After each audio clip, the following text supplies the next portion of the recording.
जैसा कि आप सभी को मालूम है, अगले वर्ष फरवरी में पंजाब, उत्तराखंड, गोवा और अपना यूपी, उत्तर प्रदेश में विधानसभाओं के चुनाव होने जा रहे हैं। और हमारे हरियाणा के सह प्रभारी एवं राज्यसभा सांसद डॉक्टर सुशील गुप्ता जी ने हरियाणा में आम आदमी पार्टी को खड़ा करने के लिए, चाहे वो किसानों का आंदोलन हो, किसान बचाओ खेत बचाओ यात्रा हो, चाहे खोरी का गरीबों को, मजदूरों को उजाड़ने का मुद्दा हो, चाहे नौजवानों की, छात्रों की बात हो, सभी मुद्दों पर सरकार को घेरने का काम किया है और आम आदमी पार्टी को आगे बढ़ाने का निरंतर प्रयास किया है। हमारे सांसद जी ने हरियाणा में पार्टी को भाजपा और कांग्रेस के मुकाबले उनसे आगे लाकर खड़ा कर दिया।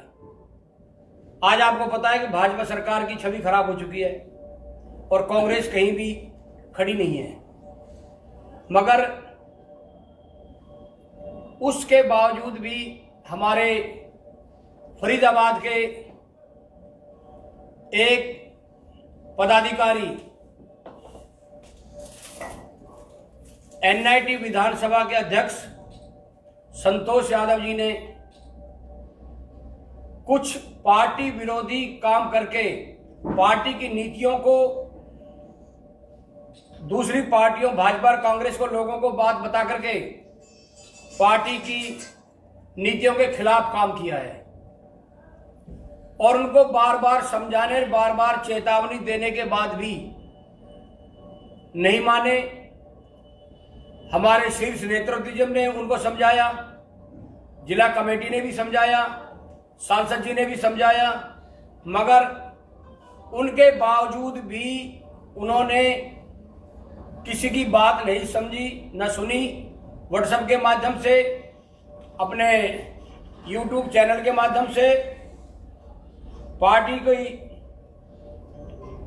प्रिंट मीडिया, सोशल मीडिया के माध्यम से उन्होंने लगातार पार्टी विरोधी गतिविधि करते रहे हैं, जिससे पार्टी को काफी नुकसान हुआ है एवं कार्यकर्ताओं का मनोबल गिरा है। इस बाबत आम आदमी पार्टी फरीदाबाद के कार्यकर्ताओं में भी काफी रोष है। कार्यकर्ताओं के मान सम्मान और पार्टी की छवि को ध्यान में रखते हुए पार्टी का शीर्ष नेतृत्व से सलाह मशवरा करके आज जिला कार्यकारिणी एनआईटी विधानसभा अध्यक्ष संतोष यादव को सभी पदों से मुक्त करके और उसको पार्टी से निष्कासित करती है, निलंबन करती है। बार बार कहने के बाद पार्टी की बातों पर ध्यान नहीं दिया और पार्टी की नीतियों के खिलाफ जो उसने काम किया है। अभी हमारी जिले की सारी टीम बैठी है और हमने ऊपर अपने बात करके, ये हमारा सस्पेंडिंग उनका लेटर रहा, उसको हमने पार्टी से निष्कासित कर दिया है। संतोष यादव को सूचना दी गई है इसकी? जो हमने बार बार सूचना दी, उसको फोन के माध्यम से वर्बली भी कहा, भाई आप जो काम कर रहे हो इससे पार्टी की छवि खराब हो रही है। उन्होंने किसी बात को नहीं मानते, वो शायद ये समझते रहे कि इससे तेरी बहुत वो बढ़ रही है।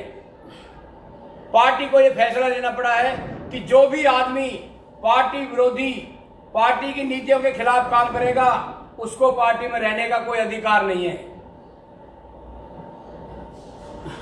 आम आदमी पार्टी ये फैसला लेती है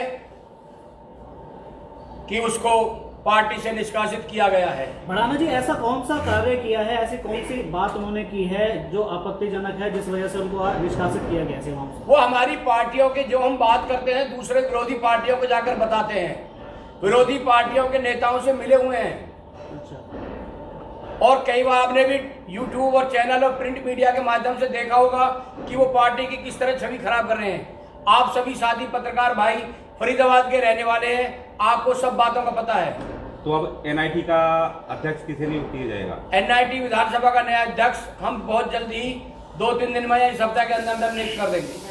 जिस तरह आने वाले दिनों में जो है आप पार्टी कह रही थी कि हम पार्षद का चुनाव झंडे पर लड़ेंगे, सिंबल पर लड़ेंगे, तो कहीं उसका इफेक्ट पड़ेगा जी? नहीं, और पार्टी मजबूत होगी।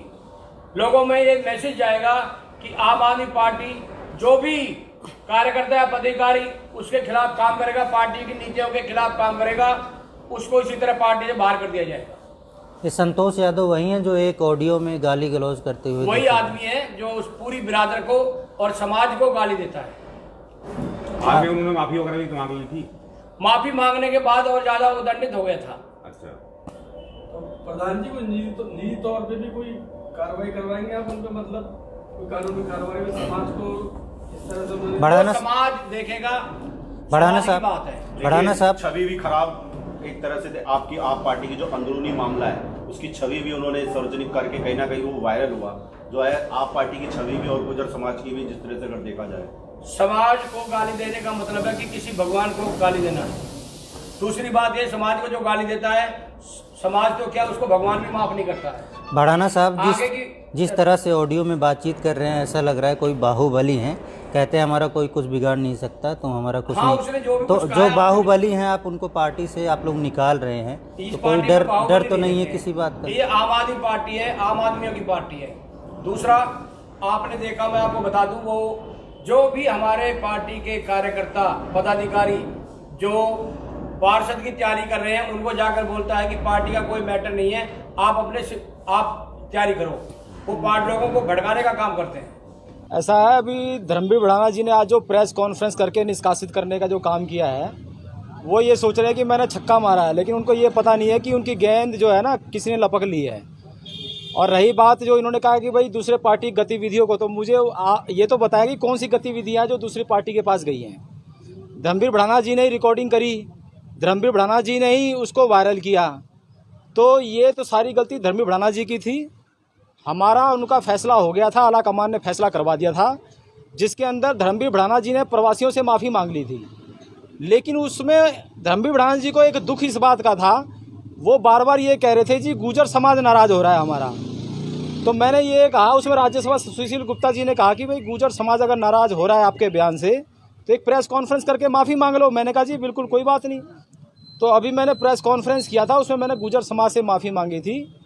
और गुर्जर समाज का इतना बड़ा दिल उन सब ने अपने दिल में बैठाया। उन्होंने कहा भाई इनका धर्मवीर भड़ाना जी का इनका निजी झगड़ा था, ये समाज का कोई नहीं था। गुर्जर समाज ने पूरा मान सम्मान रखा मेरा। लेकिन जब धर्मवीर भड़ाना जी को ये लग गया कि प्रवासियों के बीच में मेरी छवि खत्म हो चुकी है और गुर्जर समाज भी संतोष यादव को सम्मान दे रहा है, तो उनको इस बात का बड़ा दुख लगा और उन्होंने पार्टी हाई कमान से बिना पूछे आज निष्कासित करने का जो फरमान दिया है, वो धर्मवीर भड़ाना जी की बहुत बड़ी गलती है। और राज्यसभा सांसद सुशील गुप्ता जी ने मुझे बुलाया भी है, वो हमारे हरियाणा के प्रभारी हैं, उन्होंने कोई निष्कासन नहीं किया है मेरा। धर्मवीर भड़ाना जी ने खुद लिखकर जिला अध्यक्ष होने के नाते उन्होंने कर दिया है, वो धर्मवीर भड़ाना जी की गलती है, उनको इस चीज़ पे माफ़ी मांगनी चाहिए। तो इस बात की आप पुष्टि करें, अभी आप पार्टी में हैं या फिर खुद? मैं पार्टी में हूँ और धर्मवीर भड़ाना जी इतने बड़े पदाधिकारी नहीं हो चुके हैं जो संतोष यादव को पार्टी से निकाल दें। संतोष जी, 90% प्रवासी फरीदाबाद में वोटर हैं और 10% वाले जिन समाज की आप बात कर रहे हो फरीदाबाद पे राज कर रहे हैं, और आप लोग को पार्टियों से भी वो निष्कासित कर देते हैं। इसमें आप लोगों की क्या रहेगा? आगे का फैसला पार्टी संगठन में रहने का है या छोड़ने का है? मुझे तो हंसी आ रही है जो धर्मवीर भड़ाना जी ने आज बयान दिया है कि भाई मैं संतोष यादव को पार्टी से निकाल रहा हूँ। उनको ये पता है कि ये पार्टी किसी तरीके से फैल रही है। धर्मवीर भड़ाना जी पिछले 10 साल से काम कर रहे हैं पार्टी के लिए। आज तक धर्मवीर भड़ाना जी आज तक का रिकॉर्ड है, और ये रिकॉर्ड ऊपर भी है कि वो एक भी आदमी पार्टी के अंदर नहीं जोड़ पाए हैं। धर्मवीर भड़ाना जी पर्सनली तौर पे जिस गांव में रहते हैं उस गांव में एक सदस्य नहीं है, यहाँ तक कि अपने भाई को भी पार्टी में नहीं जोड़ पाए। उनके भाई भी अलग अलग जगह हैं। लेकिन जब से मैं इस पार्टी में घुसा, मुझे मान सम्मान पार्टी ने दिया।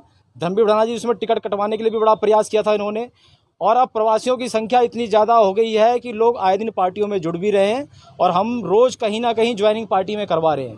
तो धर्मवीर भड़ाना जी ने जो किया है वो उनका मन होगा, उनका अपना निजी फैसला होगा, और मुझे ऐसा लग रहा है कि कहीं ना कहीं वो अभी उस चीज़ को भुला नहीं पाए हैं। पार्टी ने जो आदेश दिया था मैं उस आदेश पे अपना काम कर रहा हूँ। आप पार्टी में अब आगे का फैसला क्या है आपका? पार्टी तो पार्टी तो कोई पार्टी से धर्मवीर भड़ाना जी ने लिखा है ना, निकाला है। पार्टी का जो ऊपर आला कमान है, हमारे राज्यसभा सांसद डॉक्टर सुशील गुप्ता जी हैं, उनका कोई फैसला नहीं आया पार्टी से निकालने का।